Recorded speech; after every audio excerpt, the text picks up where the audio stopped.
Okay, here we go. All right, we'll close this. Basic aerodynamics, fun topic. Let's get started. There's our 233 landing. And again, we're at Wildwood Academy. We thank the SSA for this, and we're Hood River Soaring.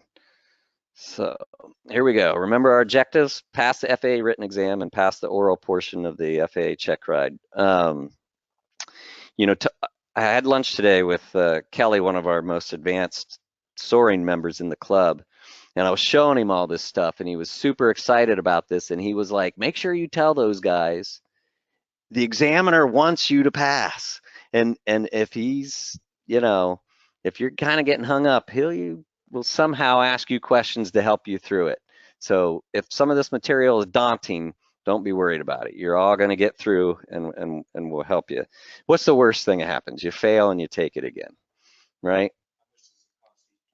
Well, that's the question for those listening was how much it costs each time you take it. They usually don't charge you the full price on the background.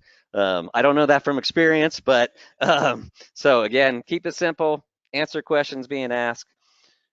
Any subject we're thinking about our knowledge, anything we need to consider about it risk-wise, and make an action or not an action. So that's our overriding principles as we go through this. Okay, so tonight, a lot of defining terms, ask questions. I may not know all of them. These are theories. You can punch holes in theories all day long. I didn't write the theories. I'm just going to talk about them. Here we are looking at, if we took a wing foil and cut it in half, right? We got the leading edge up front here. We got the trailing edge in the back. We got the upper camber. Camber is basically shape, right? Lower camber, referring to a shape. We got the mean camber, which is the distance between each side. And we've got this chord line. All these things mean different things at different times, okay? Now, the bottom diagraph here,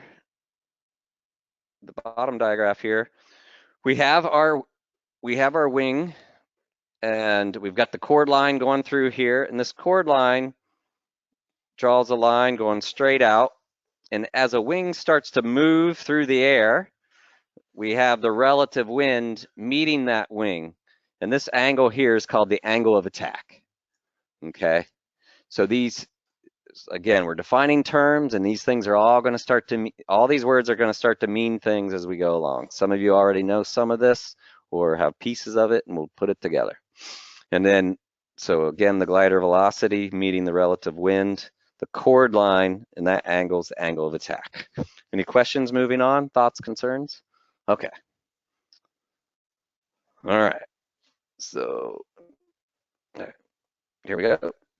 All right, so here we are, the glider, starting with the glider axis, just a bit of a review from introduction of last time with instruments, right? So here we have our longitudinal axis, and the glider rolls about the longitudinal axis. So when we talk about turns, we'll get into rolling planes, banking planes, right?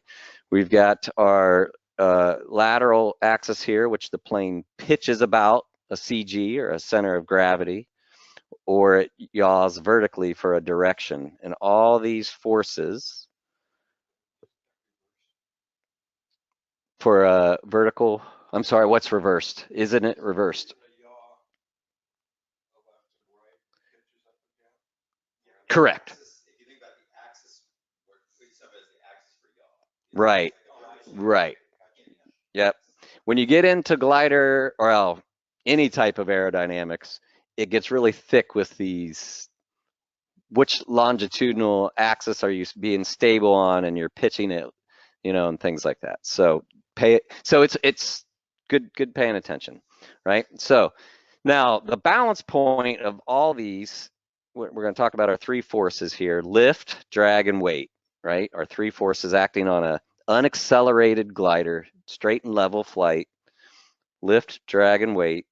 If it's unaccelerated, all these should be a balance. Lift will be opposing weight, and drag is a retarding force of thrust, or our flight path, which is, for a glider, is our kinetic and potential energy, so our total energy, right? And if we were an airplane, we'd have an engine out there creating thrusts, but we have to do it by nature or the weight of ourselves.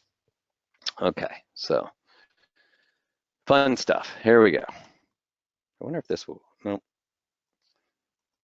Okay, so lift, here we go. Now, here's our lift equation, which you'll never be asked about that by the examiner unless you take yourself there.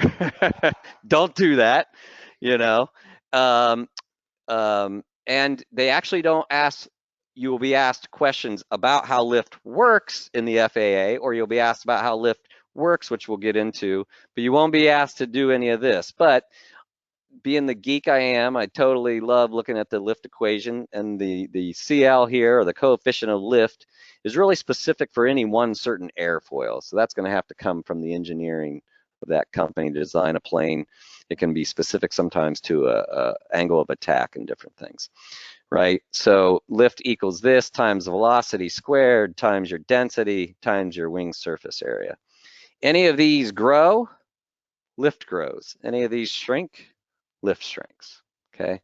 So looking over here at our wing, we get into Bernoulli's principle of differential pressure, right? This is where they'll, as much as they'll probably really get into it with you. And so we have our wing foil here. We've got that bottom camber and the upper camber, and you can see they're shaped differently. And so his principle is all about if you can force an air molecule to move faster, right, you decrease the pressure. So the idea here is if we imagine two buddies of air come here and they get to a point and they have to make a decision, one's got to go over the wing and one's got to go under the wing. The one going over the wing's traveling a greater distance, okay? Because he's got to catch up to his buddy who doesn't have to go as far. So this traveling a greater distance here faster decreases the pressure. And what happens here, so think about decreased pressure for here. This pressure down here is high pressure, stays a great pressure. All this pressure from the relative wing is hitting here, and it's creating an up force, okay? And so you've got this low pressure here, high pressure here, almost a vacuum, if you will, just pushing this up, okay? So there's one part of lift. You've got this reflected downwash here from the bottom wing, and with this also coming over, you have a downwash here. So you have lots of down force here while you got all this lift force here or resultant force here. So anytime you have lift, you got drag. We'll get into drag in a little bit, which is quite a drag. Yeah, got to throw in some good jokes there once in a while, bad jokes. Okay, anyway, lift is proportional to the square of velocity or airspeed. This will come around in some equations now and then. Therefore, doubling airspeed quadruples the amount of lift if everything else remains the same. There's a lot of if things remain the same. You know, something I probably didn't emphasize enough when we were back in weather was we're always talking about this one, you know, the atmosphere is doing this. Well, geez, you know, the atmosphere is doing all kinds of things at all moments of the gorge here when we're soaring, and it's amazing. I'm just in love with our area here and this whole topic. Okay, so there's lift. Questions, thoughts, concerns? Moving forward. Okay. Oh, here's our first question. Look at this. Which statement relates to Bernoulli's principle? For every action, there is an equal and opposite reaction. That's some other guy. An additional upward force is generated as the lower surface of the wing deflects air downward. Or C, air traveling faster over the curved upper surface of the airfoil causes lower pressure on the top surface. All right. C it is. Good job. And that's about as hard as it gets. All right, I think we've got a bunch of Einsteins in here. Okay. Okay, now, our next subject, we can stall a wing. We fly in a wing. Now let's talk about stalling a wing, okay? So here we go. We've got our little diagrams. Some of you seen these diagrams. So what I wanted to talk about was, here we go. We got airflow being bent over this wing. And think about all the way down to the level of the surface of the wing. There's a boundary layer there, and that layer of the plane Is it clean? Is it dirty? But anyway, your air's got to stick to that wing and that boundary layer. There's so from the very beginning, there's this dynamic static introduction of air just constantly interacting with the airfoil and it slowly moves up and up and up and up into this air, right? So the air is, if you will, I like to think of it as actually sticking to your wing, and it slowly, slowly, as air is getting faster and faster away, right? It starts to maybe separate from your wing, because maybe up here the air is not bothered by your wing, but here it's a part of you. It's part of your energy. Larger angle of attack, right? So now this air has got to make a decision. This is a much further area for it to travel. Higher pressure. I'm sorry, lower pressure. Don't let me confuse things. And now we get to our stall angle. Most wings, in general aviation anyway, around 17, 18 degrees start to cause a stall. Okay, a stalling of air is really the air detaching, that boundary layer starting to detach from the wing. Okay, so what do we got going on here? We got all this low pressure up here. We got this high pressure here. And as this wing gets steeper, this air is having a hard time keeping a hold of the wing, and it's starting to peel up. And you got air trying to rush around now, because it's trying high goes to low, right? High pressure goes to low pressure, and it starts peeling that air off, right? There's a great video, and I wish I could have got it, of this glider doing stalls, and there's several little yarn strips on it. Remember our favorite high dollar piece of aviation. And as it stalls, you see them all lift up. You see that high pressure blow them all up. It's a great video. I got to get, next year I'll have it in the class, but I'm getting chills just thinking about it. Great video showing the science, right? Boom. So all that peels away, and eventually your center, so this is a little bit forward. We're going to talk about center of lift and pressure later, but you have a center of lift, right? A center of pressure, and as that wing starts to tilt up for more, that angle of attack increases, it starts to move forward, and all that pressure moves around, and the wing can't hold on. The air detaches and it falls. Fascinating process. It's almost orgasmic. Sorry for those of you. I mean, I just find this fascinating. Okay. The most important part is that the flow is coming back to the upper surface of the wing. Correct. You gain pressure on the top surface of the wing, which means you lose lift. Say that again. Because the air is flowing to the top surface of the wing. Correct. You are building pressure. Correct. Equalizing pressure across the top and bottom surface of the wing. And you stop the flying. Perfect. So another way to put that for those listening is Eric was talking about how this pressure here starts to equalize. And it's a great way to think about it. And then it stops flying. Now, so I got a statement here. This is more likely to happen at lower airspeeds. Why? Because at lower airspeeds, we need to create more lift so you have a higher angle of attack. Okay, so yes. Correct. Exactly. Correct. Thank you. All right, so an airfoil will stall at any airspeed, which is what you're kind of referring to if the critical angle of attack is exceeded, right? So what affects that? As I said earlier, we got that boundary layer, which is so important. We need to keep our gliders clean. Dirty airfoil, bugs, frost. Don't go fly your power airplane, your glider in the morning if there's frost on the wings. The boundary layer will never take hold and you will crash the plane at the end of the runway. Take that to heart. Seems simple, but it's true. The boundary layer will never take hold. You'll never you'll generate some lift. I like to talk in absolutes, which will bite me, right? So get me into trouble. But I've got a broken leg, and I'm allowed to say whatever I want at the moment. Anyway, okay.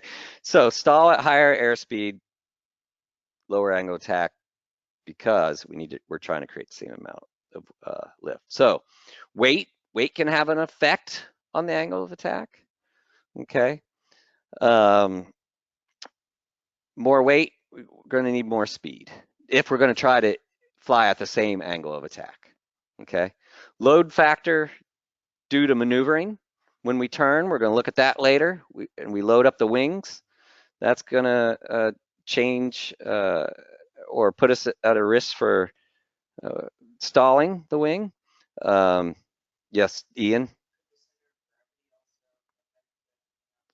Absolutely. Absolutely. Ian is pointing out center of gravity can affect the angle of attack, which we will be talking about. I should put that in this slide.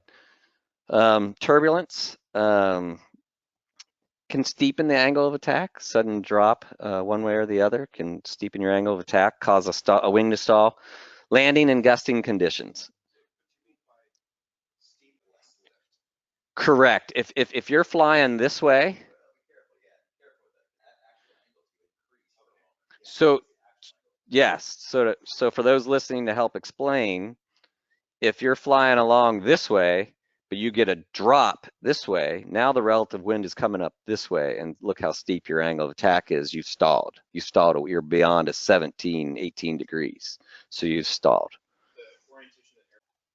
In commercial training for power, you do what you call accelerated stalls, and to prove this very point. And what you do is you make a steep bank, you load it up, and you pull on the yoke to create a wind that's coming more from a much steeper angle immediately to stall it. And that's just purely to prove this topic here. It's really fun to do. it's kind of aerobatic. So again, back to, a little bit, we are talking about basic aerodynamics, but want to start throwing in things for you to think about practically. What do I do in those landy, gusty conditions, right? So the trick is if the wind is 10 and it's gusting to say 16, you will add 3 knots to your normal landing speed as an insurance. And so that's a rule of thumb, and it's a deep rule of thumb in aviation, so it's definitely one to learn. Yeah, Bernard? You do, from the ATIS. Yeah, from the 1 minute weather on the, or the AWOS. We have an AWOS here in Hood River. Great question. The question for those of you online is, where do you get the gust factor from? And that's from the ATIS, or the weather report. So a little bit about some tricks designers do to, especially for training airplanes, to help prevent stalling, is we do this thing called washout on the wing. Now, on our wing here, on a wing, for those online, let me go, I should have put a plane in here. Let me go back to the beginning here. Whoop. On our wing here, so at the base, right? So what happens is these wings, this part of the wing is tilted down, what do I want to say? Twisted down, thank you. And so as you go up, as the nose would go up into an up attitude, if you were up high practicing stalls, the inner part of the wing will actually start to buffet and give you an indication of stall, so that you can lower the nose and prevent the stall, and your outer part of your wings will stay, they'll have lift, they'll still be flying, and you'll still have control with your ailerons. So that's what we call washout. Go ahead, Bernard.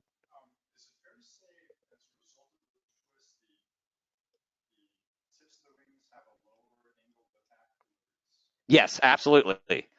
So what Bernard's statement was, is it fair to say the wing tips have a lower angle of attack than the roots, and that is absolutely true.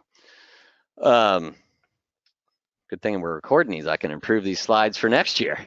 Okay.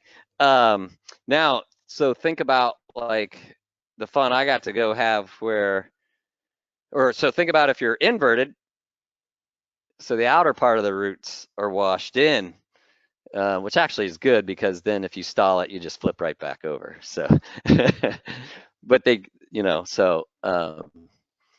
okay, so just a cool thought to think about. Aerodynamics gets fun. Okay, the angle of attack at which an airplane wing stalls will increase if the CG's moved forward, change with an increase in gross weight, remain the same regardless of gross weight. C. Yep. Okay. Good job. All right. So let's see what's next. Spins. That came up fast. Okay. Here we are. Whoa, spin. All right. So a spin is a 1G aggravated stall. Okay. That results in the glider descending in a helical or corkscrew path, according to the textbook, right? Okay, so as you can see over here,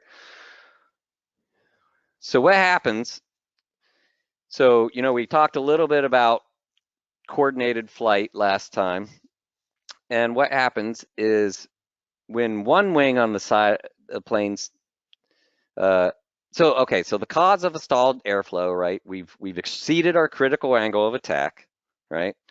And then let's say our right wing starts to stall first, and then our left wing will stall, okay? So both wings eventually become stalled, okay? And the lower wing will just continue to spiral around until you do something about it. Now, a lot of our gliders are made to be so statically stable that they will correct themselves, but this is what happens in a spin. Here you can see the inverted spin. Now here you can see a flat spin and a little bit of preview. This would happen if you put your CG aft of your CG range. Thank you. And then you would not be able to possibly get out of the spin, and that's bad. The stall, sorry, the spin, sorry. So that's because you loaded the plane wrong. Correct. That is Adjust for something. that is correct. You put too much weight over the aft limit of the CG. So what's the fix for this, right? We have one wing that's technically stalled more than the other. The lower wing, right? The nose will yaw toward the lower wing that stalls first, and it'll just continually kind of just spin around until you do something about it, right? So one of the fixes is as we're falling, we've stalled and we start spinning, it's the upper rudder, right? Or the opposite rudder, the raised rudder, okay? So, and what that does is if this wing's stalled and you do the opposite rudder, it pushes that in against air, which then allows the wind to come back over the wing, and you start flying again with a down motion, right? So essentially, okay, so step one, nose down, because that starts getting air back over the wings, which then the wings start flying again. But by pushing the opposite rudder, you kind of give that the wing that's a little bit more stalled a little bit of more. You slightly change the angle of attack, but you also you cause it to yaw around, which then also helps give it a boost of air, and it starts flying a little bit sooner. A little bit I snuck in just the recovery for spins here. It again, it is your glider will tell you how you get out of a spin, so it'll have its instructions. But if you ever find yourself in a glider and you excited and you failed to read, stick forward, opposite rudder, and slowly pull. The last thing you do is actually try to fix the ailerons, Why? Because those wings are stalled. And if you try to lift, let's say this wing, let's say left wing, a left wing stalls first, and you actually try to move over to the right, what happens? That left aileron moves up and you've stalled the wing even more. It's shorter. You've stalled it even more to decrease that camber. Okay. Now the difference between I don't really go into steep spiral dives too much, but I just want you to know the difference between well, we can, the spin and a steep spiral dive is heavy G loading. In that case, you have found yourself in a steep bank that is, you're moving downward though. The nose is pointed down and your airspeed's gaining and you're still turning, right?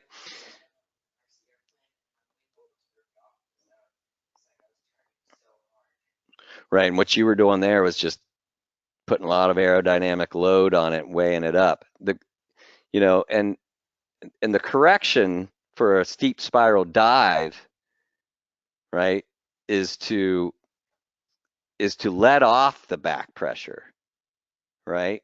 A lot of people will try to pull through it.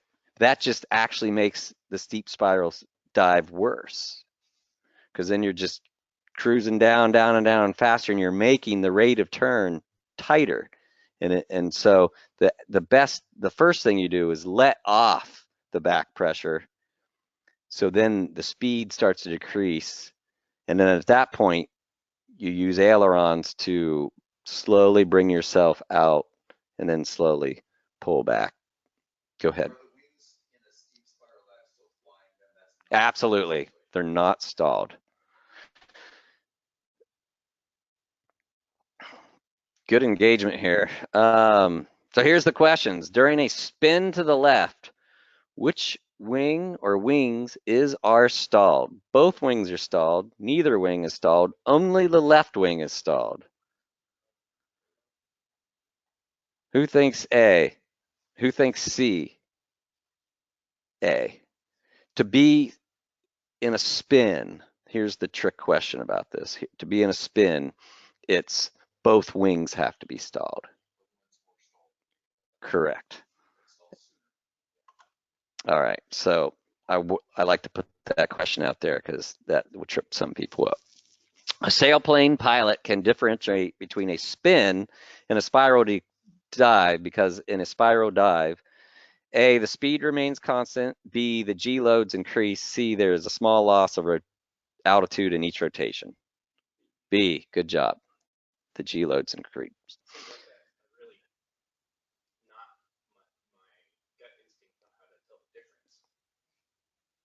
I would just look at the airspeed indicator. I think in reality, when everybody gets in the air, they totally can see the difference. I think being tested, that's why I like to beat it across. Right? Yeah, yeah. Okay, a pilot unintentionally enters a steep diving spiral to the left. What is the proper way to recover from this altitude without overstressing the glider? Uh-oh. All right, so A, apply up elevator pressure to raise the nose. B, apply more up elevator pressure and then use right aileron pressure to control the overbanking tendency. And C, relax the back pressure, shallow the bank, apply up elevator pressure until the nose has been raised to the desired position. Good job.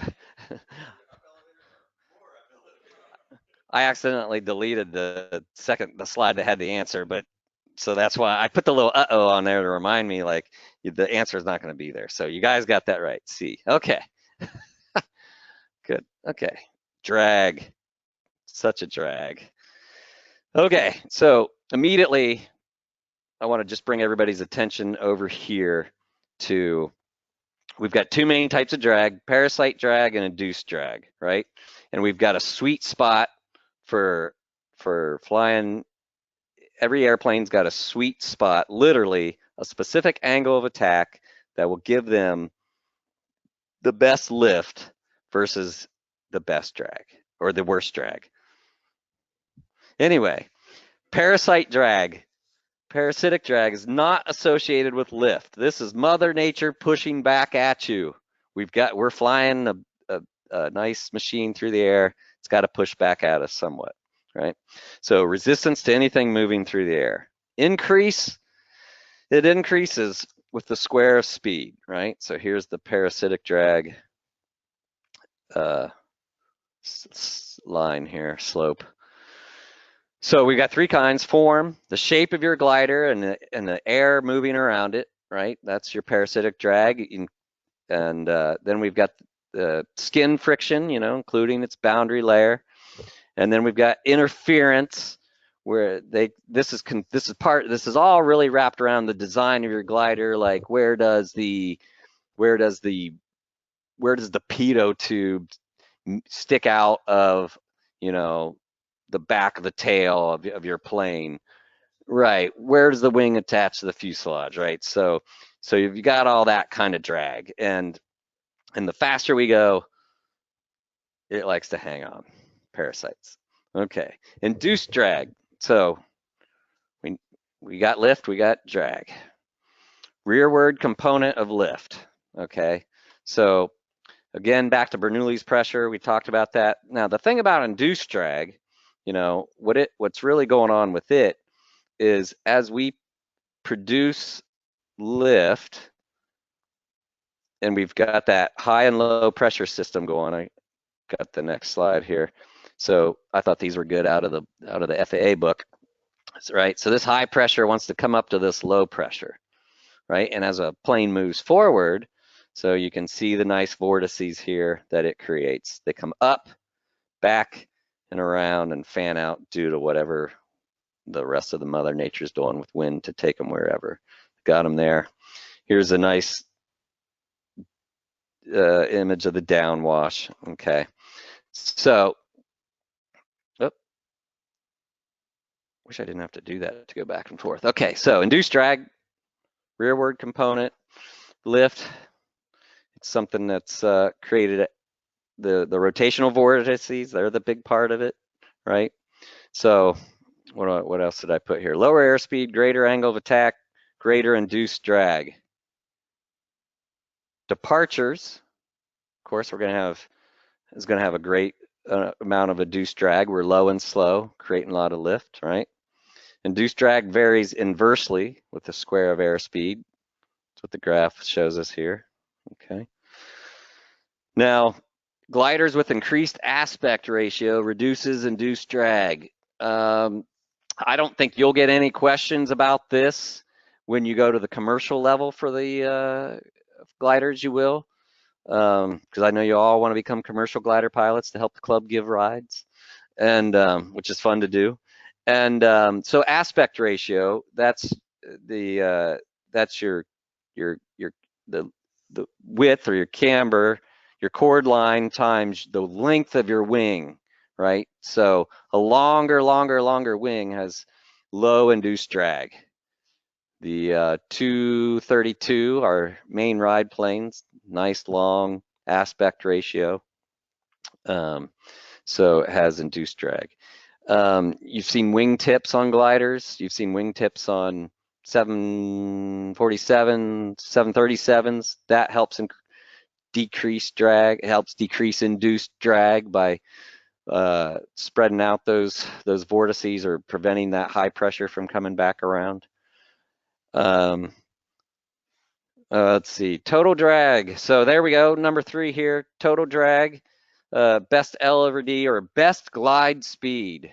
Little introduction here into getting into performance, right? So again, I introduced it this way, is this sweet spot here creates what we call the best glide speed for your glider. So when we say Big Orange has a glide speed of what?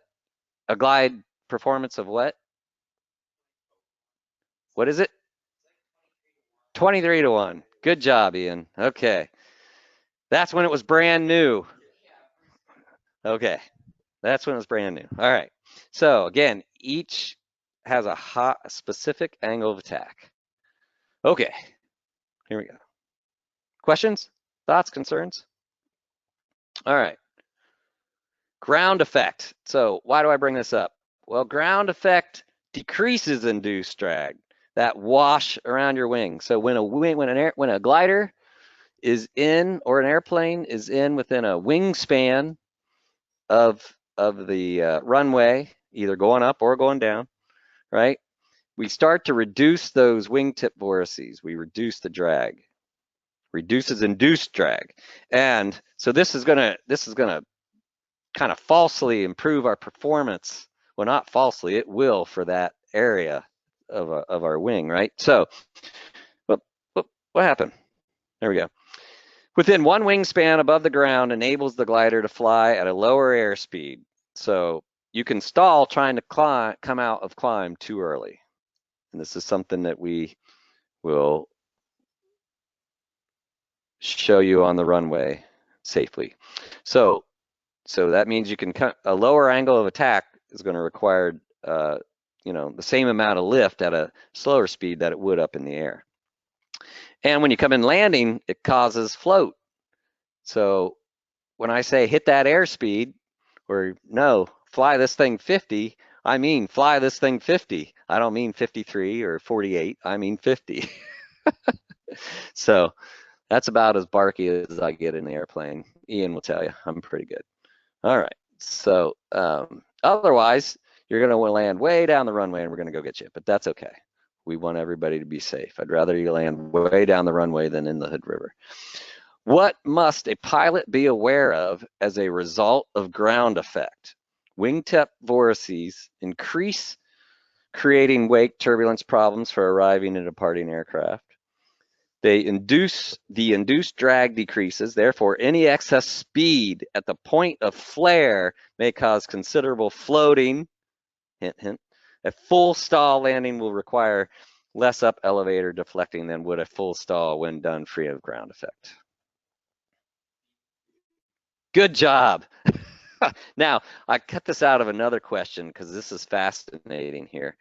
The wing, I don't need the pen, I need the highlighter.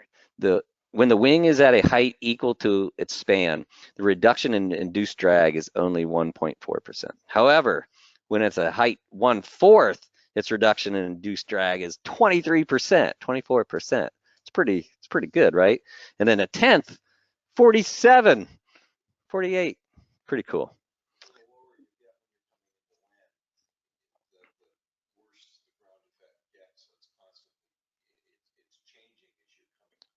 Exactly. It's dynamic. And so if you come in at a super high speed, you've got all this energy to carry all the way to the what's Twin Peaks at the other side. So you can buy hamburgers for everybody.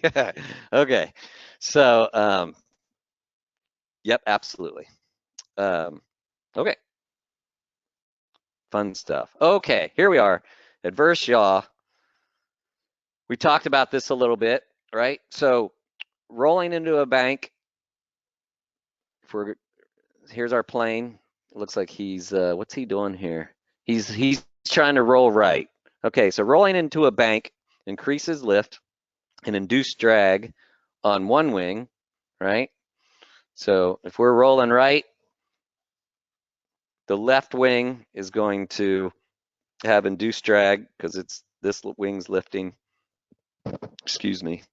And induced drag is on the opposite wing. All right, so we're right? And so what happens, the nose tries to yaw away because of that induced drag, but we already talked about how we fix that. We're going to be coordinated with our rudder, right? So if we're rolling right, we're putting in some right rudder. These are using rudder with aileron will counteract adverse yaw. The amount of rudder is proportional, right? So you'll all get the feel for it real quick how much you need to use. And it's greater at slower speeds, okay? That induced drag, if we're on the aileron that's down into the wind, that's creating the lift, the drag to help bend the wing, at slower speeds, it's going to be greater. So you're gonna notice that nose swinging in front of you a lot more, right? So, but I'm going to make good rudder pilots out of all of you. Okay, weight. So we won't spend much time here. I kind of blew through that. Any questions about adverse yaw?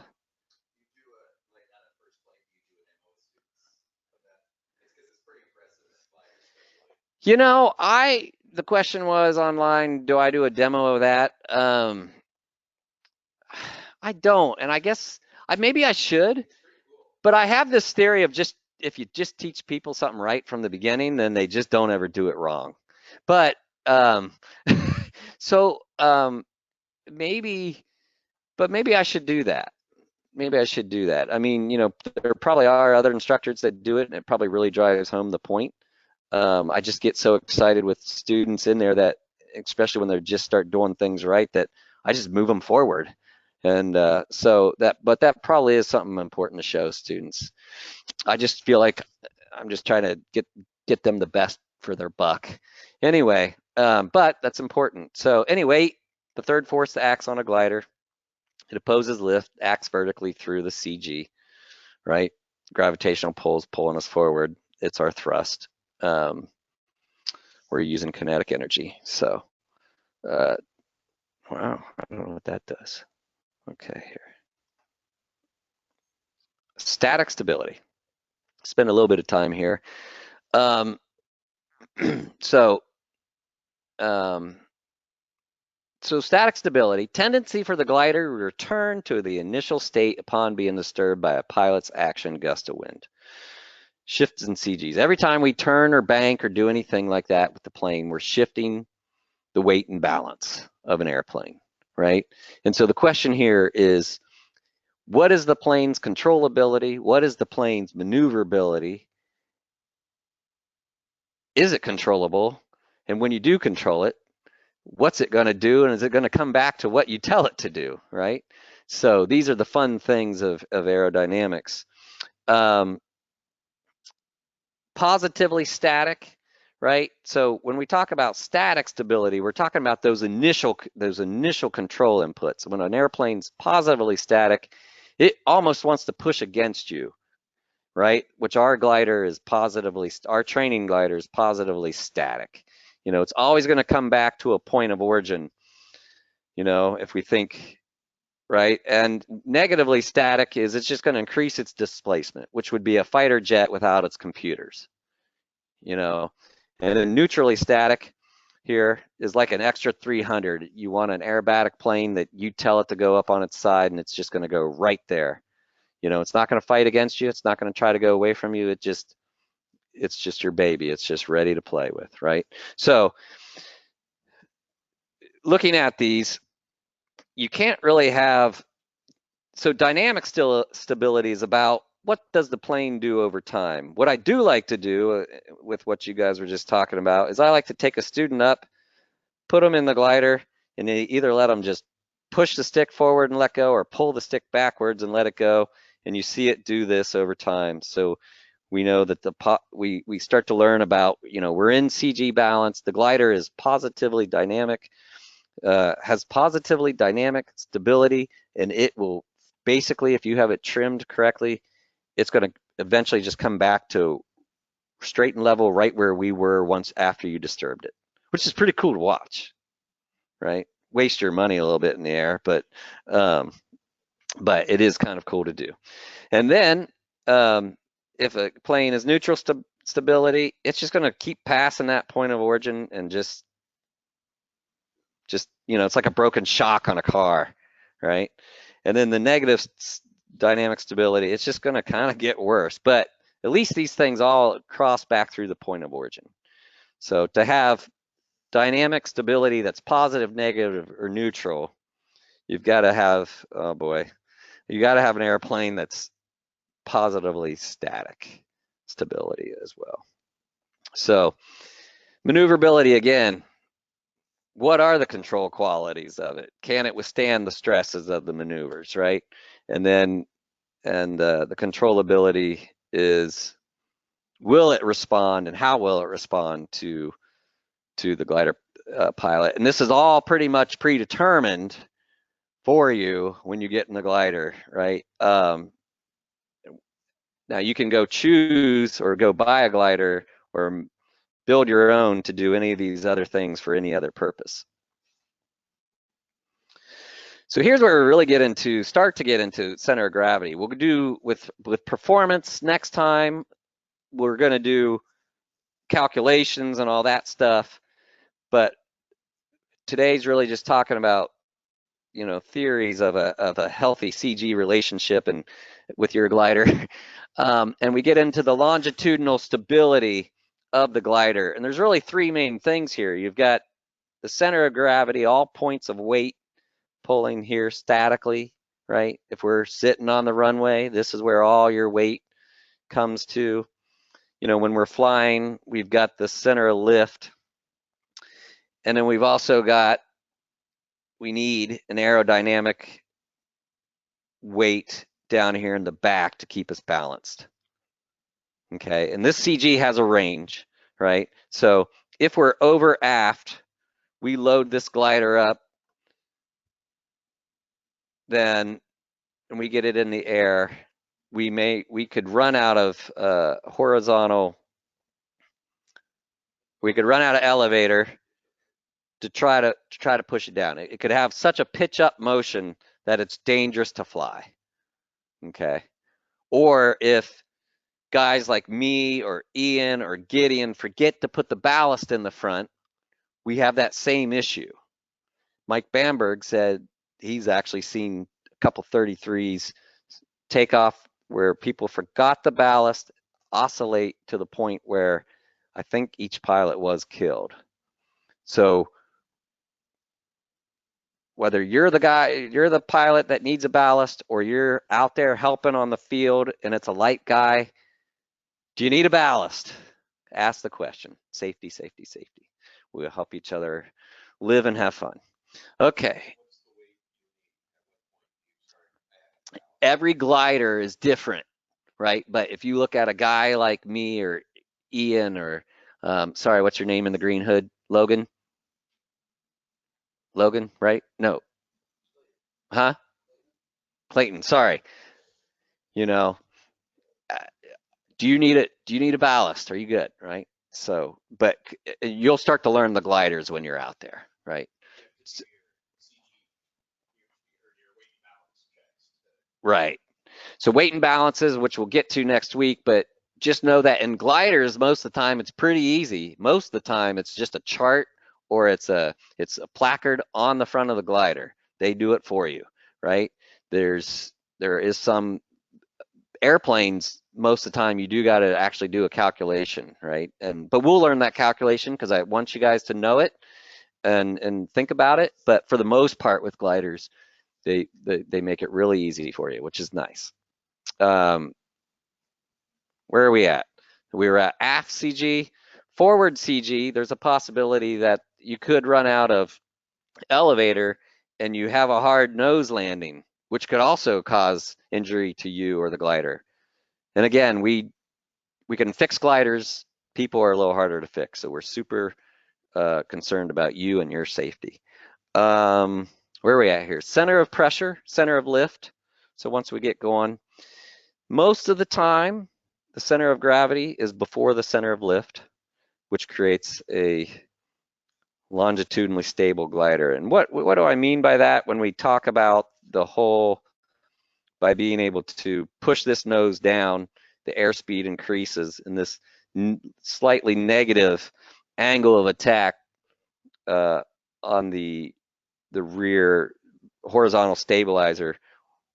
This will gain speed and this will create weight, aerodynamic weight here, which will then push the nose, pull the tail down, the nose back up, and it'll slow down, and eventually it'll oscillate to the point that it's just flying with a slightly nose down pitch, straight and level on its own.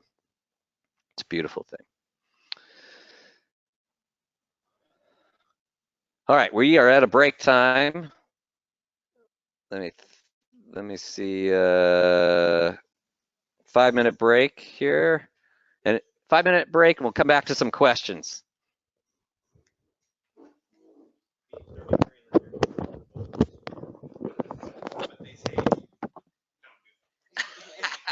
Well, you know, it's one of those things, certainly, where once, but it scared me. When I searched it, I came up with a whole bunch of videos of people spinning. The 233? Yeah. Really? Uh-huh. Sweet. Okay. All right. Well, you don't know what you don't know, right? Yeah.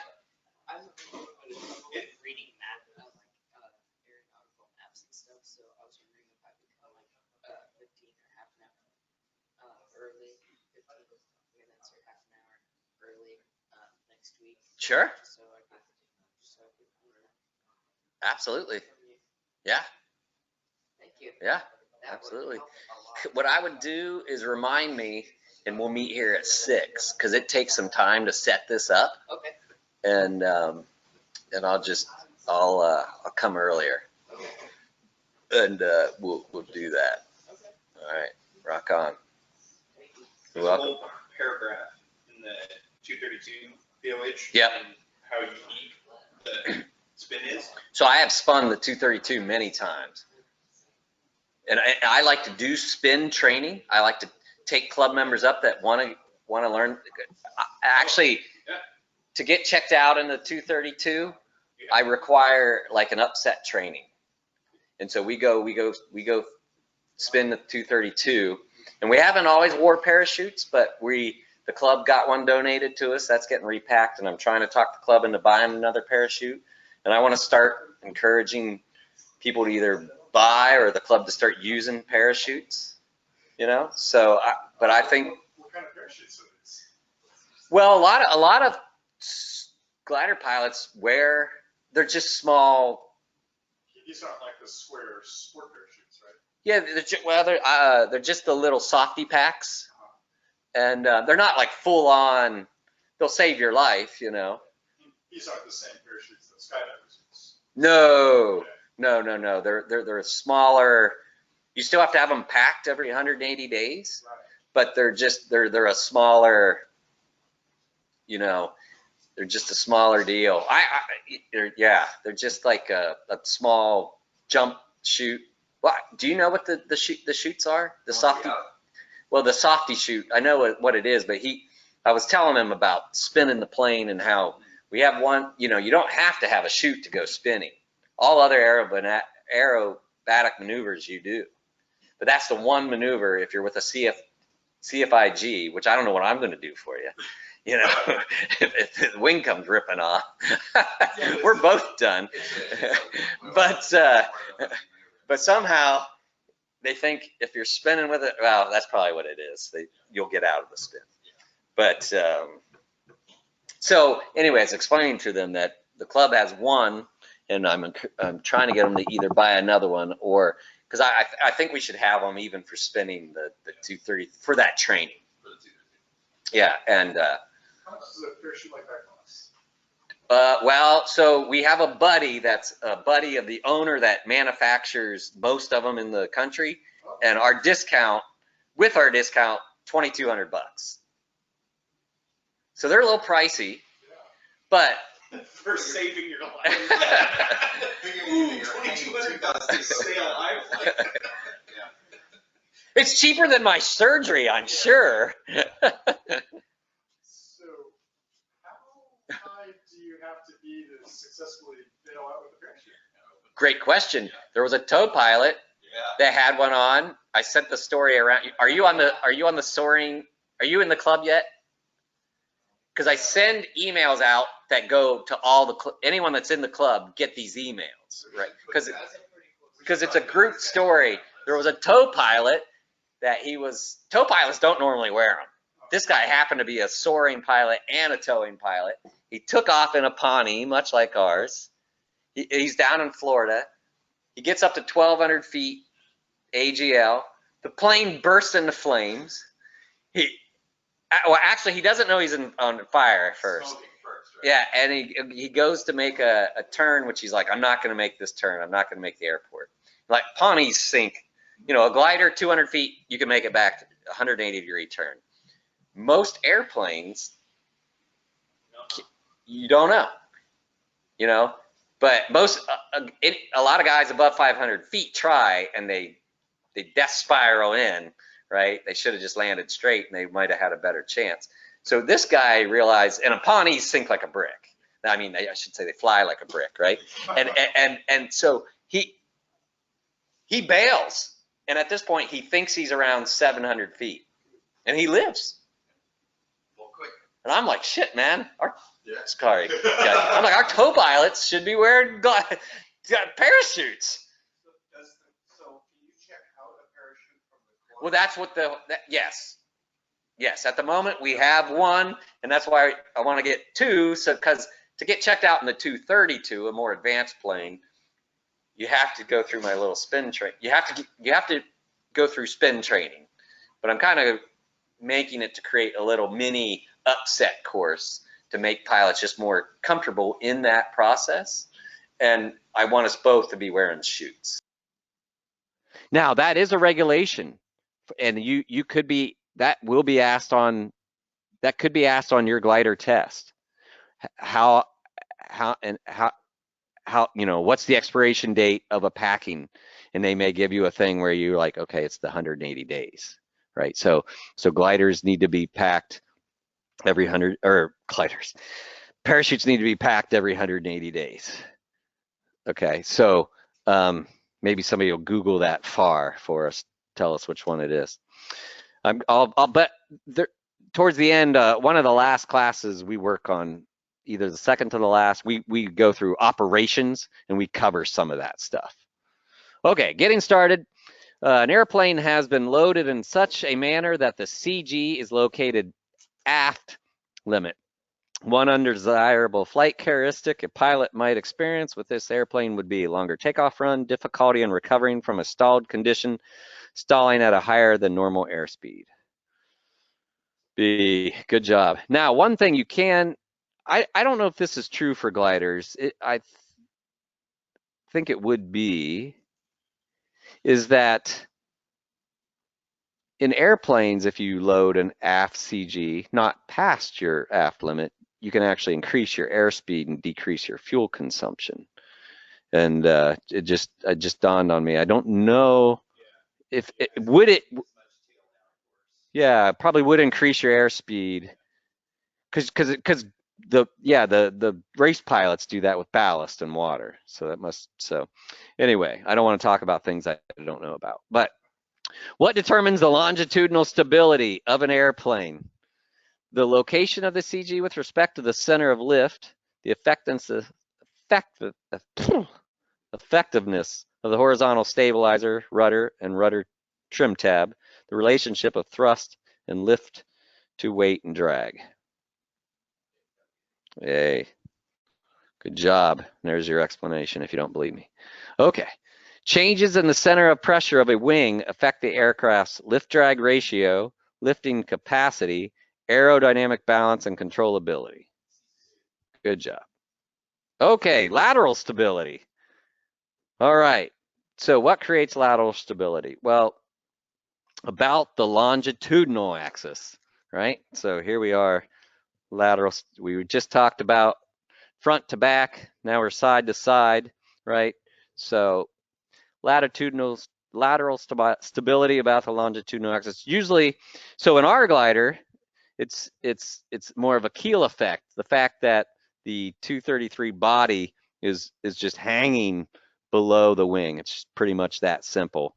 You know, if this wing rocks, if the right wing rocks down, that's going to create that's going to create more airspeed, more lift. It's going to bring it back up. And it's the same for dihedral, which is the airplane being shown here, which is more like our 232 or L33. If this wing drops down, it's going to increase angle of attack, increase lift. It's going to want to naturally push it back up. This raising wing has a reduced angle of attack, decreased lift.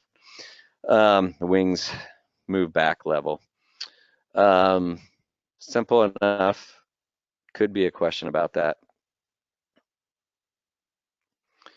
Turning flight. Whoa, turning flight. Okay. So straight and level, we're in 1G, right? Unaccelerated flight. So to overcome the inertia of that, we're gonna get into our banking flight. We're gonna bank the glider. We're gonna use that rudder, and now our directional our direction of lift is inclined, right? So we have a vertical component of lift and a horizontal component of lift now, okay? So our centripetal force has got to counteract, or our horizontal component of lift has to counteract this centrifugal force, which isn't really a force, I know. Anyway, and then so now the thing here though is we still have all this weight. So this vertical lift, this vertical component of lift, these wings still have to carry that weight, right? So that these wings load up, and that's where we start getting into load factor, right? Okay, so to avoid, what do I got written down here? I probably have already said it all. So that's going to necessitate increase possibly an angle of attack or speed. The glider alone, it'll speed, and that's where you could get into your spiral dives, right? Okay. Everybody tracking? Good job. Okay, load factor is the ratio of the total air load acting on the glider to the gross weight of the glider. So what happens here, a couple nice graphs, is if we roll into a bank, that's one way we start to load up our wings, right? So here we are, angle of bank, and we'll just go straight for the clear example here, 60-degree bank, right? That's going to give us a load factor of 2. So in our big orange glider, make it simple, we weigh 1,000 pounds. In a 60-degree bank, we weigh 2,000 pounds. Okay. What happens down here with speed and angle of attack? We're 60-degree angle of bank, and our stall speed increases by 40%. So if we're already flying at minimum sync, we haven't even got into performance and speeds yet, but let's say we've got to increase our airspeed by 40%. If we're lower than that, we could stall the airplane, right? So know your speeds. And we've got a nice little chart that I like to give all the beginners, a card that's got the speeds on it. But when you go to get in a new glider, I mean, some of these are words of wisdom that you'll hopefully take with you for your entire soaring career adventure, that you go to get in a new glider, even if it's on a Post-it note, write those main speeds down that we'll be learning about next week with performance, which are minimum sync, best glide, stall speed, right? Okay, what else I got here? Possible imposed, dangerous overloads. Yep. So obviously you keep going into a 90-degree bank and you quickly get up into high loads, which you could break a glider.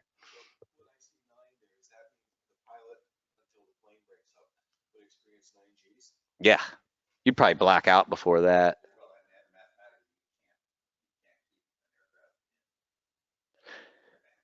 and still actually think. You're gonna stall. You're gonna stall. Yeah, you're gonna stall. Right. So stall speed increases as the square root of the load factor. I think that's actually the least control effectiveness too. No, but essentially, so for those of you listening, Stan smartly pointed out that we have about 5 or 6 indicators in every glider, which is nose high altitude, decreased airspeed, the canopy noise gets quiet, right? The buffeting of the controls, you know, or the controls get ineffective.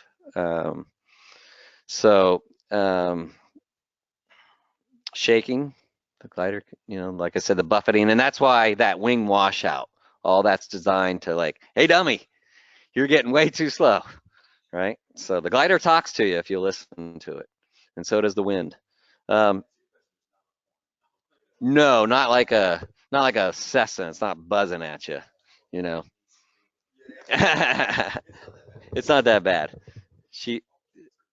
All right, so we'll quickly kind of go through this, but it's a concept to keep in mind. Rate of turn, amount of time it takes for a glider to turn, right? A specified number of degrees. So there's a nice just kind of chart if any of you haven't looked at this yet in the FAA book.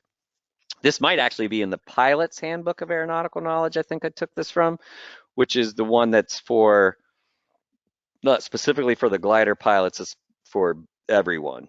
So power and, but it's applicable to everyone, right? So if we, and then radius of turn, the amount of horizontal distance an aircraft uses to complete a turn. So if we look at this rate, well, I'll finish out here. The radius of turn at any given bank varies directly with the square of the airspeed, right? So, or if the airspeed of the glider were doubled, the radius of the turn would be 4 times greater.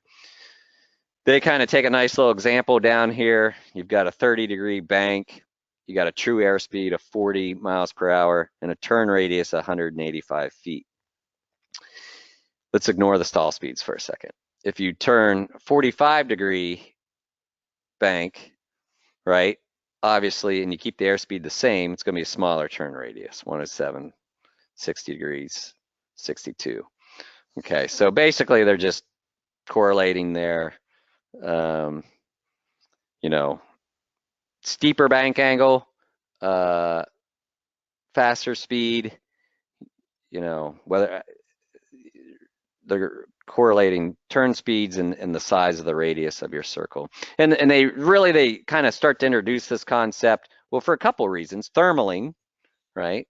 Because as we get into the cores of thermals, your steeper bank angle is where you want to be thermaling, but also your airspeed is going to need to go up, so because when you're in a 60-degree bank angle, you're going to require a higher airspeed so you don't stall it out.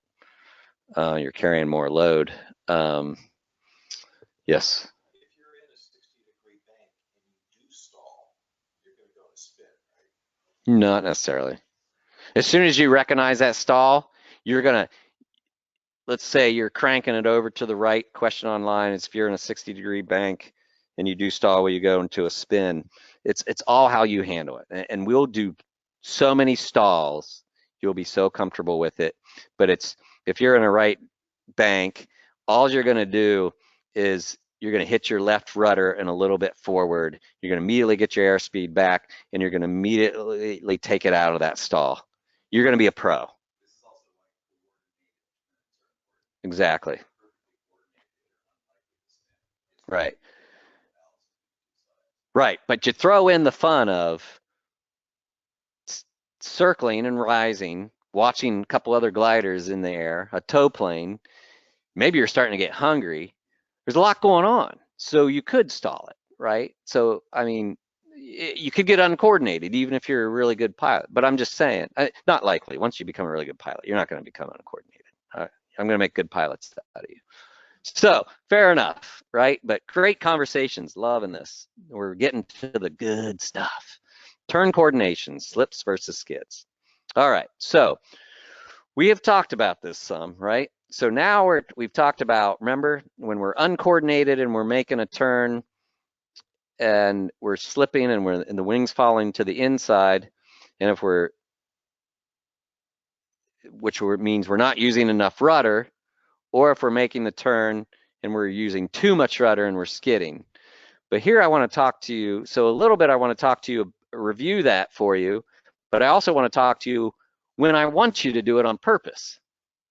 Okay, so slip, uncoordinated flight as an error. It can be an error. So let's say we make a right bank and you don't put any rudder in, the plane is just, that we get that adverse yaw, and that right wing, because you're trying to make a right turn, is just kind of falling through the air. You're creating a lot of drag, so you're not being efficient with your glider, and this is an error.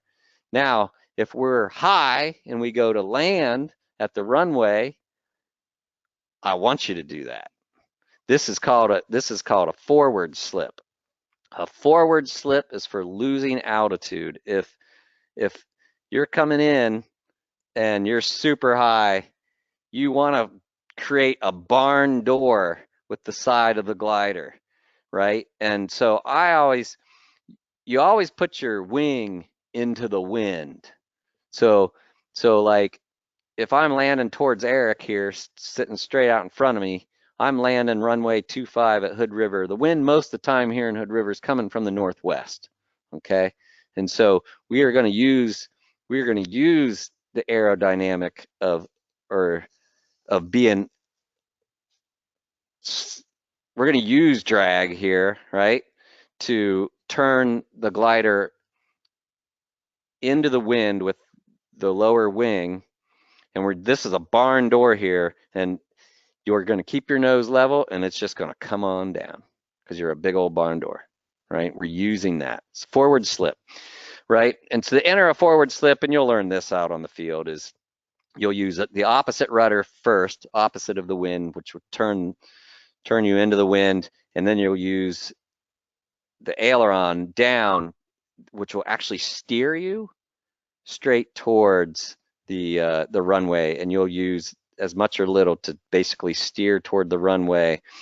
And don't let the nose drop here because you can get quite fast. You just keep it level, right? And your airspeed indicator will be wrong here. Remember last week we were talking about why, when things could not be reading right. The airspeed indicator will probably be a little bit wrong here because it's going across it instead of ram air directly impact it, right? So, and then when you get down, you'll just straighten out, right? So that's a forward slip. Forward slips are for losing altitude, right? It's a great trivia question at the banquet every year. All right, so questions about that, right? Where it's an aerodynamic break, if you will. Now, another way you could come down, but our planes don't have it, is flaps. Flaps create a lot of drag, allow you to come in steep, still a slow airspeed. Okay, so somewhere we were supposed to cover flaps. And flaps basically, if you look here, they're closer in on the body and they will come down, creating that longer camber, which will allow you to come down steeper, but still keep a slow airspeed without stalling. That's the whole purpose of flaps. We can go, there's a whole course I can teach on flaps, but that's the short of it. You won't get asked about it, except maybe on the written. But you're gonna use your study books for those questions. Okay, the side slip. So the side slip is we've got that northwest wind coming in, and the whole point of a side slip is you're not high, you're on the glide slope, but you don't want to be blown off the center line. You want to always aim and fight for that center line, right? So the side slip, you're turning the right or the downwind, the downwind wing into the wind, right? So we're turning that wing into the wind, and we're using the rudder, which is usually opposite, to just steer the fuselage straight onto the runway. Okay, so that's what a side slip is. You're kind of side slipping through the air, even though you're just heading right for the runway. So the terms are a little bit confusing, but those are two times where we're going to purposely use uncoordinated flight to achieve landings. And the forward slip can be converted into a side slip, which then makes a nice landing. And you will all become good at this because it is windy here in Hood River.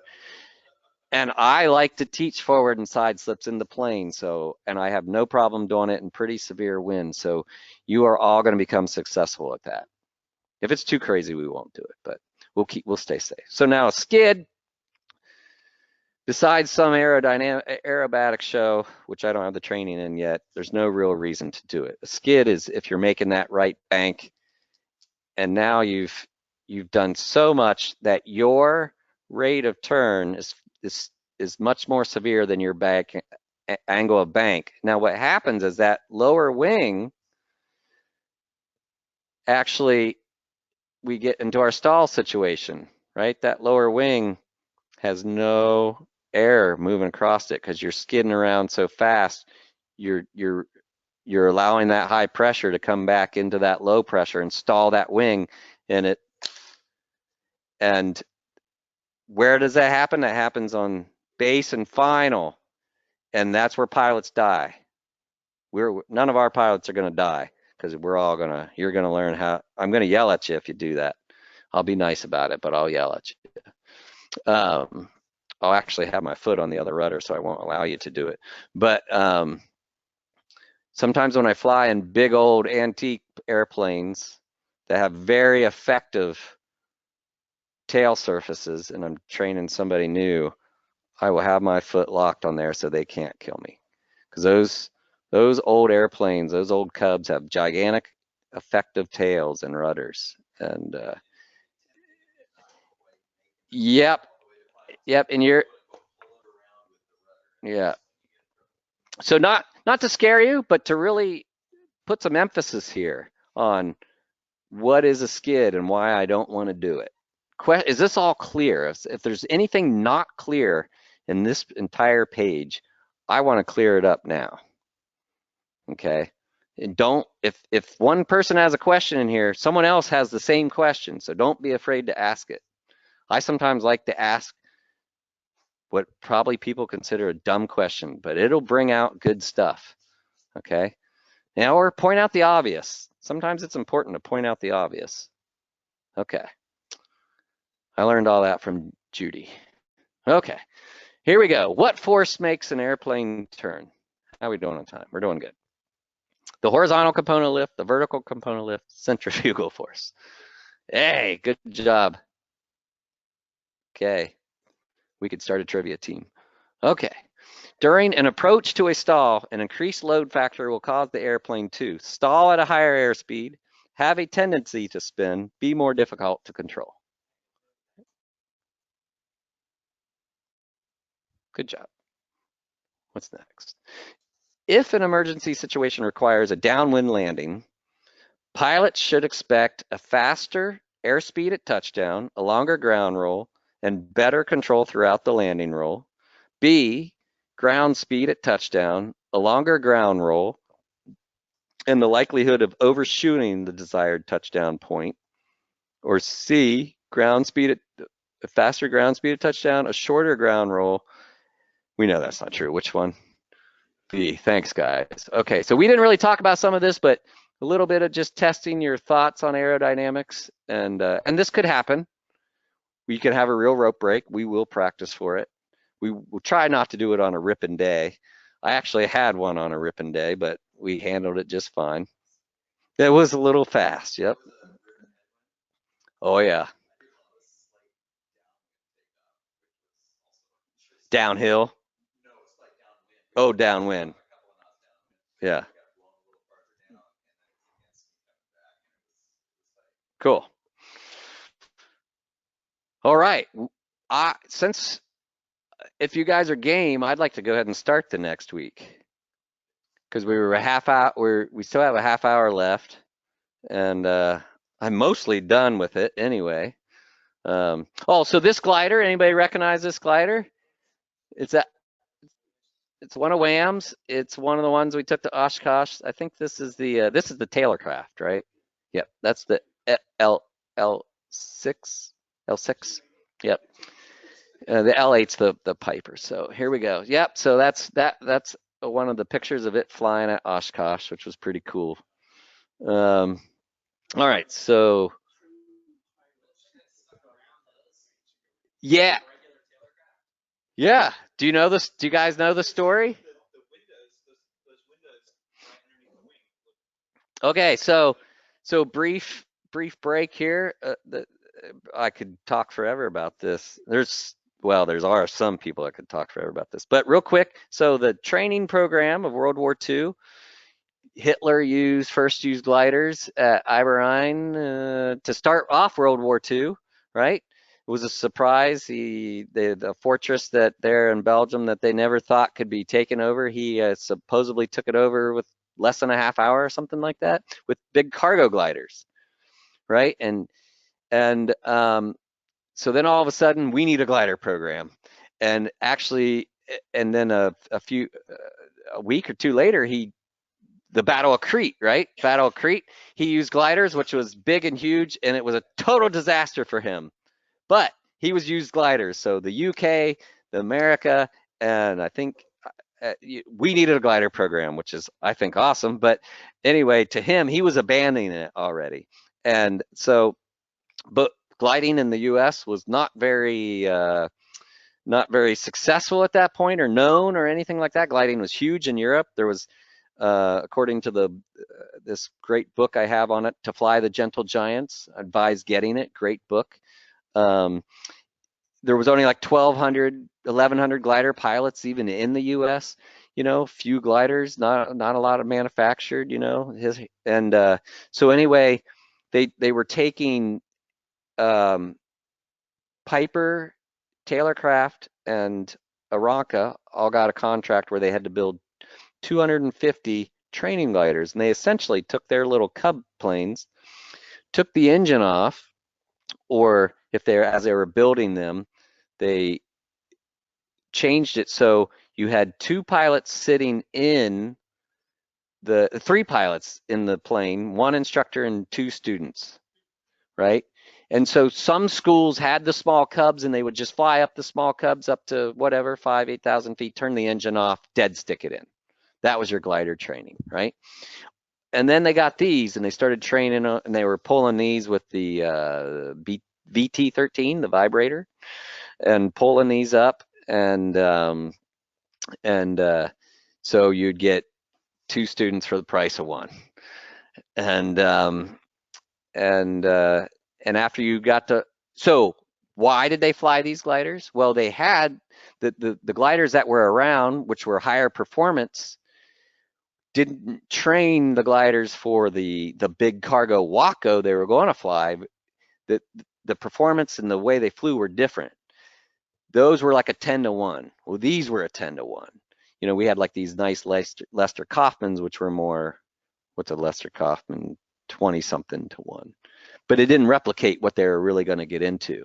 So they needed crappy gliders, right? So they built these. And so then when the war ends, all these are crappy gliders. Who wants that? So they take the engines back. They take the front of the nose back off, put engines back on, and sell them as nice airplanes, right?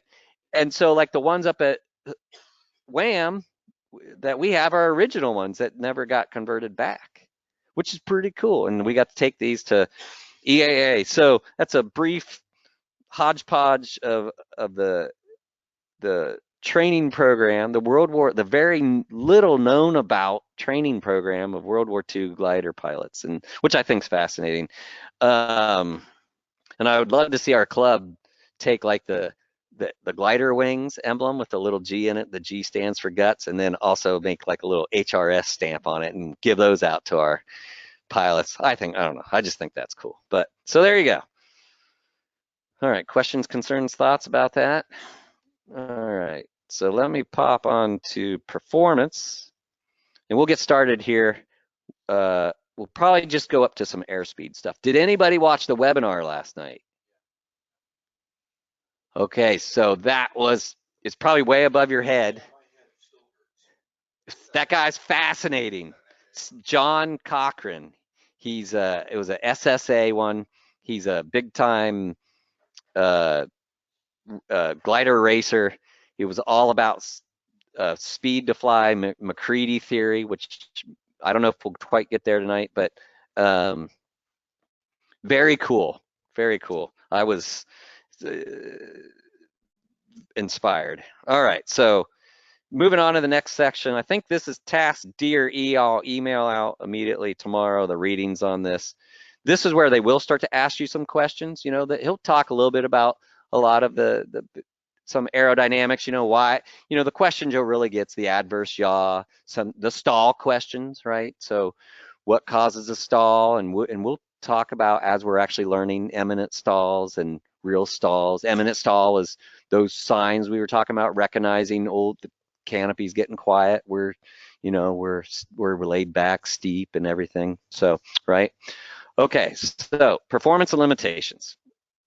All right, there we are. Task D, performance and limitations.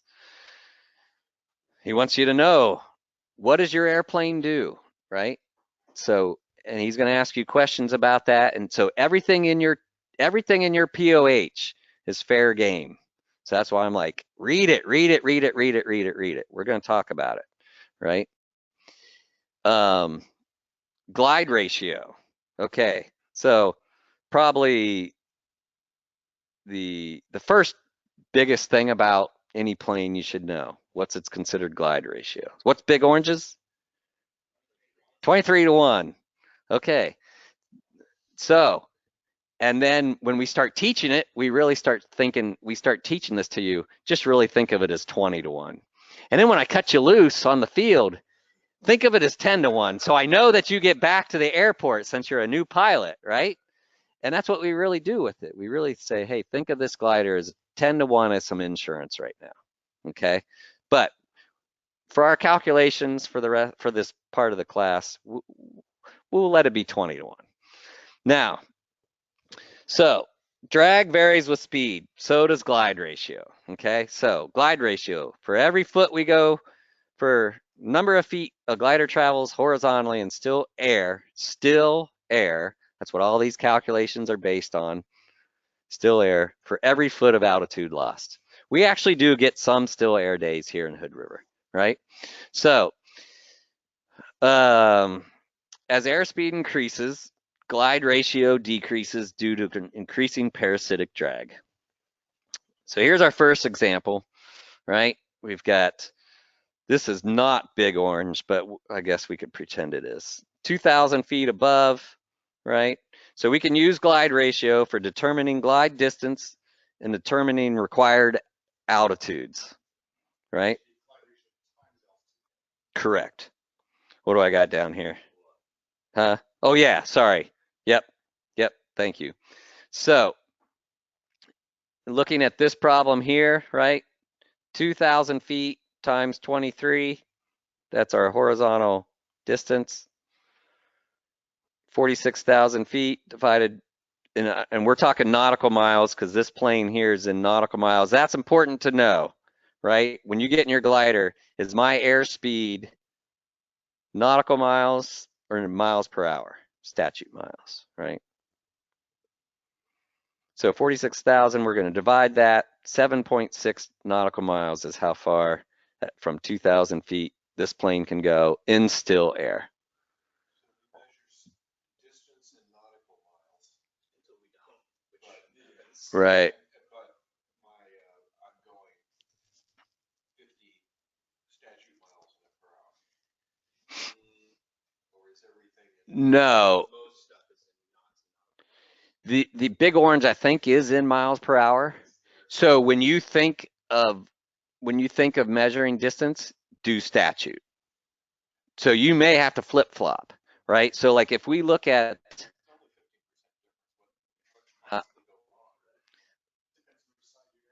well, exactly. That's so exactly. Where's for flight? Or I'll even call up Sky Vector real quick because it loads faster. This map here, nautical miles. And this is the one you're going to use most of the time, right? But you're right. So anyway. Yeah, absolutely. Right. Right. So,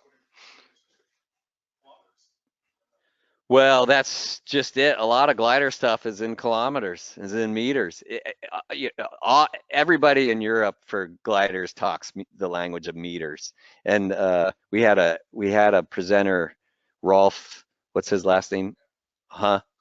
Conenkamp, who's a member over at Willamette Valley Soaring, and he came and gave a presentation, which you can watch on our YouTube website. He's German, and everything is meters, So, so yeah.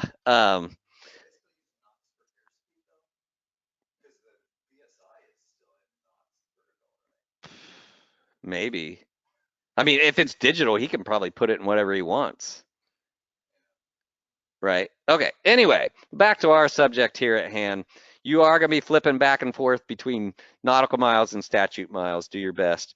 The big thing I like to call this quick in the head math, right? So if you were up on the air, you know, because some of this stuff, the minutia of really, am I going to whip out a piece of paper and pen and pencil, right? But you're 2,000 feet up, you got a 23-to-1 glide ratio, so 2 times 23 is 46. Round it off, right? Round it off 6,000 knots instead of 6,076, and you build it yourself in a little bit of insurance, going to 7 nautical miles. Or me, I would probably be saying in my head in the plane 42, you know, 6, and then I'll give myself 6 nautical miles, giving myself some insurance on a whole bunch there, right? That's, I mean, we're not talking racing yet, like that webinar you watched last night. That guy's interested in every little feet and every little second he can get. We're interested in having fun and getting back to the airport where we took off from, right? So round to err on your side, right? So the other way we can use this, determining required altitude to get back. Let's say we're 12 miles out, right? We're thermaling. We want to leave 1,000 foot for the initial point, the high schooler, to start the pattern. What do we need to do? Well, 12 nautical miles. That's a conversion feet. Right, exactly. Thank you. Convert to feet, 72,000. Our glide ratio is 23, right? We divide that. So if we're at what did I decide? We're at 2,000. Oh no, that's what we need. Sorry, that's what I'm doing. You guys sit up here. This is hard to be in the hot seat. Okay, so yep, that's what we need. We want to add 1,000 to leave 1,000 at the end. Everything making sense? Okay.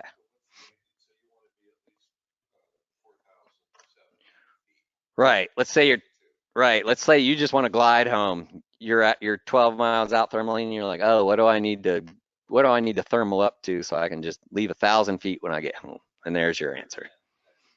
That's in still air, right?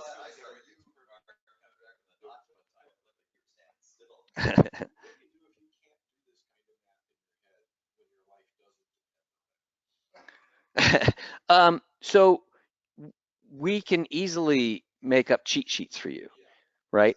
And I don't know. I haven't looked at that.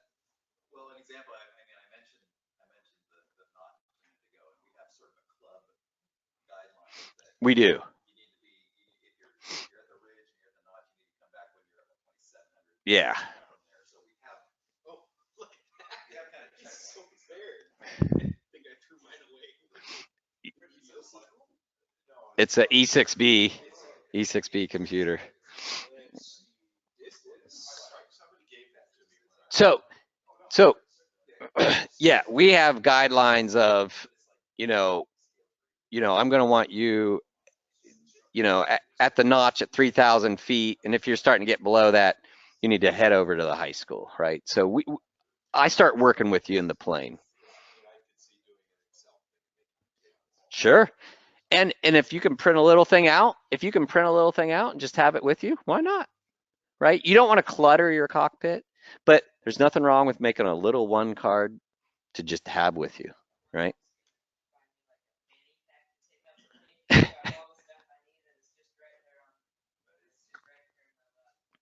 Because you're right. When you're in the air, you're a new pilot. It's a lot to work out, but we have tricks. We'll get you through this, okay? You got the parachute. Exactly. There are ballista. Okay. So anyway, let's start introducing your glider polar. Now, I'm not going to show you the 233's polar tonight. You probably have seen it. It's a little bit hard actually, but so we're going to start with a much easier polar.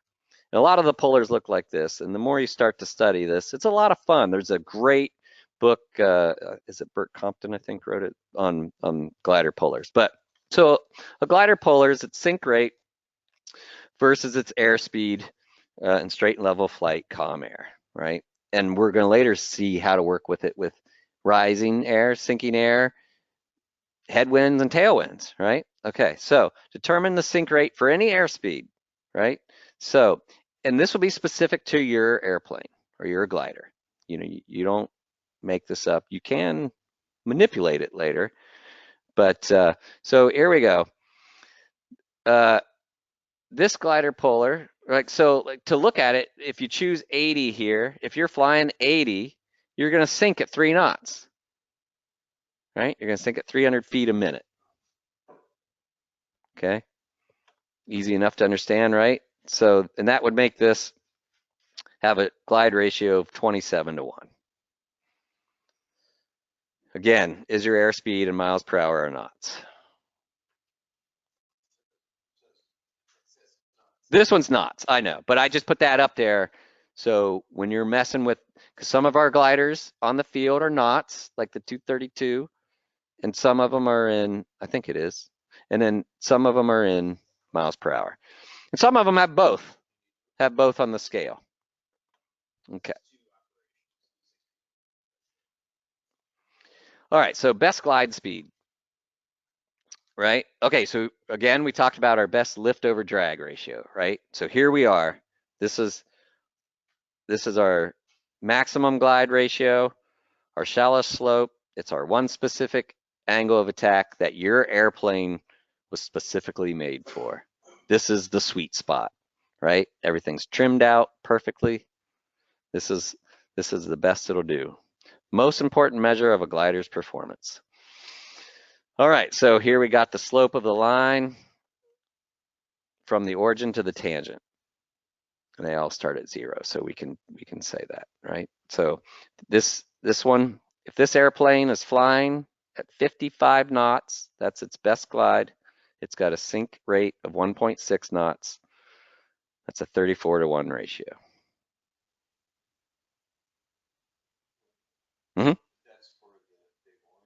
No, this. Sorry, we are not talking about Big Orange right now. You're like, sweet, man. As a beginner, I'm getting into a nice plane. We are not talking about Big Orange. This is just learning how to read glide pullers, right? Because you're one day gonna solo Big Orange, and we're gonna say, get out of Big Orange. Some other student's got to get in there, and you got to get into a glider that's gonna read a different puller. All right, AKA best L over D. All right. Minimum sink speed. You can do that flat across the top. All right, airspeed at which the glider is descending as slowly as possible through the air. You're not going to go as far, but as slowly. When would you want to use this? Thermaling. Thermaling. Strong tailwind. Good ideas. I agree with all of these. So the slope of the line, tangent at the highest part. Yes, I will. Bernard wants to see the previous slide.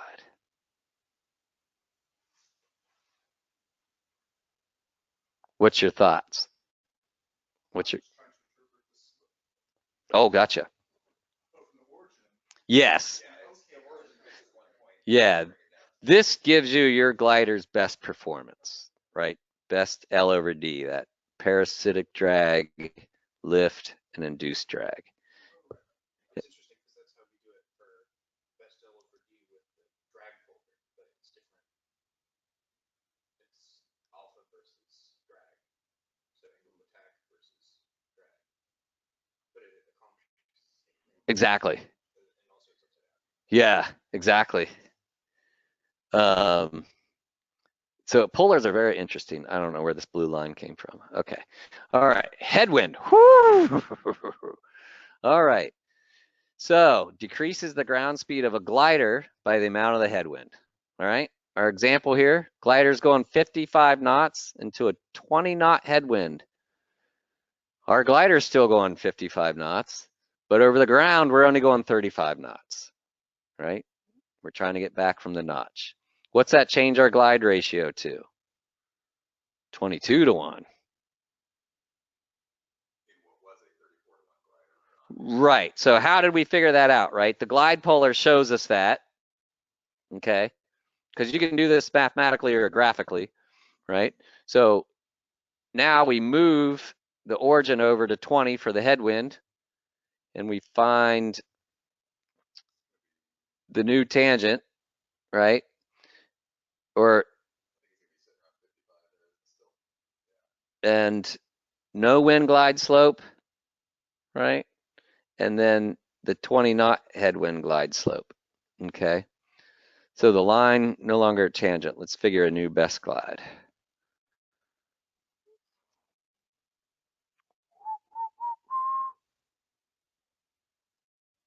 There's something I'm wanting to say here. Okay. All right, so new best glide, 63 knots.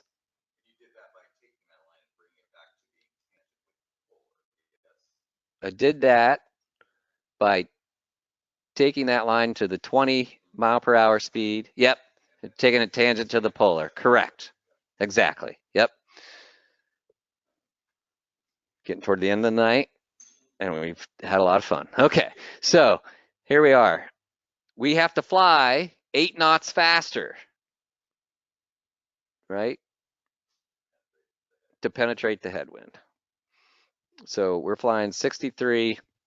Now, I did the math on this, and it looks like to me I have a 1.8 sink rate. So it looks like my sink rate goes up, but the math comes out to 35 to 1, and I don't believe that.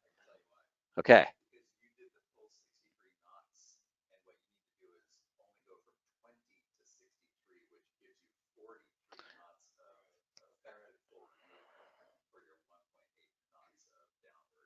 You're right. You're right. What's that give us? Let me see.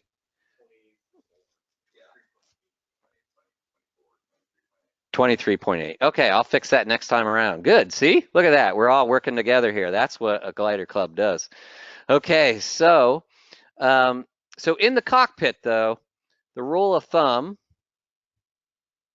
add 1/2 of the headwind to your best glide. So that almost gets us there, right?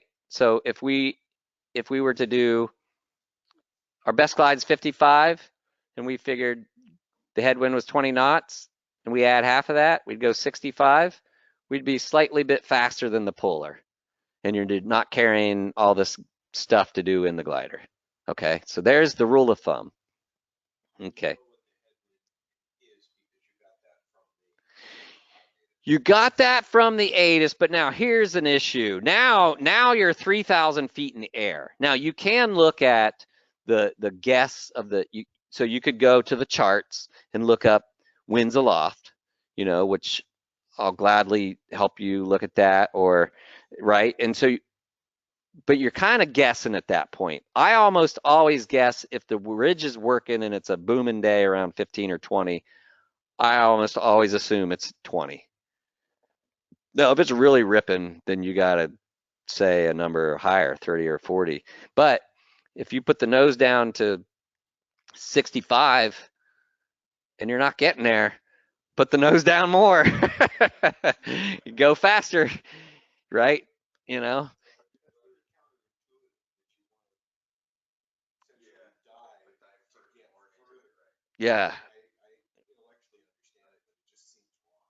Yeah. Yeah. Yep. But here's what's nice about our setup at the gorge or in Hood River too, right?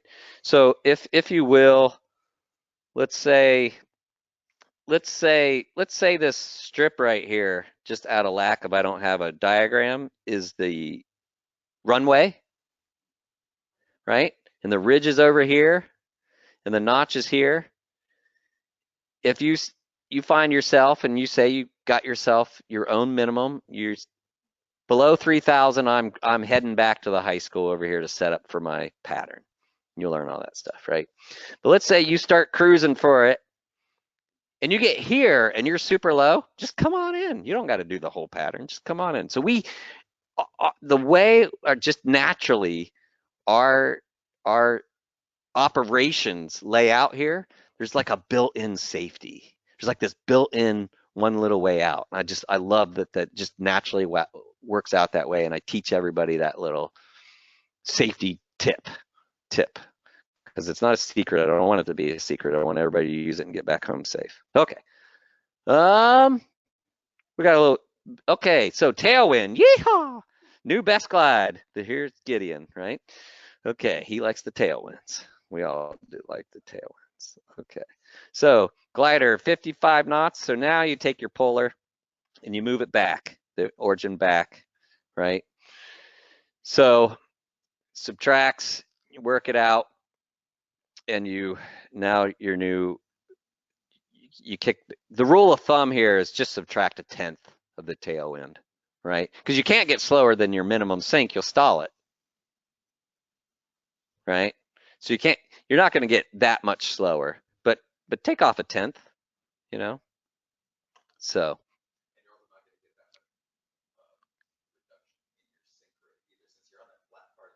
Exactly. Exactly. I love having a bunch of engineers here doing all the work for me. Okay. Crosswind. Okay. So, love these little charts. We probably ought to put these on the back of your little checklist. All right. So, how does a crosswind chart work? Right? So, a crosswind chart. So, you start here. Let me get this for everybody to see.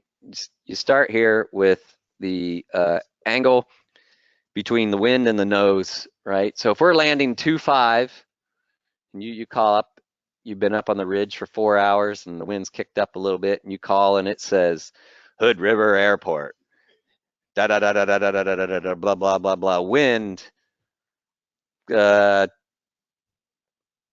290 at 30, right? Gusting 25. You're like, oh boy. No. Okay. Yes. Right. Maximum gust. So actually you would hear, so what I said is not correct. You would hear wind, you would hear 290, so you hear the magnetic direction, right? So if we're 290, how many degrees are we off the runway? 25. We're landing 25, so we're 40 degrees off the runway, right? So, and then really what I really like pilots to think of is the wind coming from the right or left, right? Most importantly, immediately as a pilot learning this stuff, hearing this on the air, am I going to be expecting a crosswind from the right or the left? So I know to set up a side slip for the right or the left, right? Most of the time, Hood River, if you guess the wind's coming from the right, you're landing 2.5. Most of the time, you're going to get it right. You know, there are some big exceptions to that, but absolutely, it majorly does that, and that's what all the fun of the flying is and the teaching, right? So it's coming from the right. It said 290, and it said, I'll go a little easier on you. It said, well, what's the example here? Headwind. It says 40 knots. We'll say gusting 42. So it's only gusting 2 knots more. Okay, so I'll be that easy on you, right? So, all right, so angle between, so here's our angle. Here's the total wind velocity, 40, right? These charts are interesting to read. 40. And then if you go from there down, here's your crosswind component. You got a 20 knot crosswind component, right? Now headwind, you got a 35 knot headwind component. The crosswind component, as far as considering in your best glide, is really not that much of a big deal because you're going to be doing a little bit of natural crabbing. Just only think about the 35 knot headwind for best glides. Okay, so at this point, 35 knots. What are you going to add to your best glide? Rule of thumb. Yeah, 15 miles per hour, 17 miles per hour, something like that. 50%. Yep. Add 1/2. Yep. 10% in a tailwind. Okay.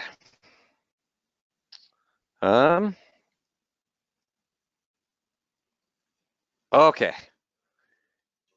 Let's start here next week. This is where the fun starts. It's all fun. Questions, thoughts, concerns?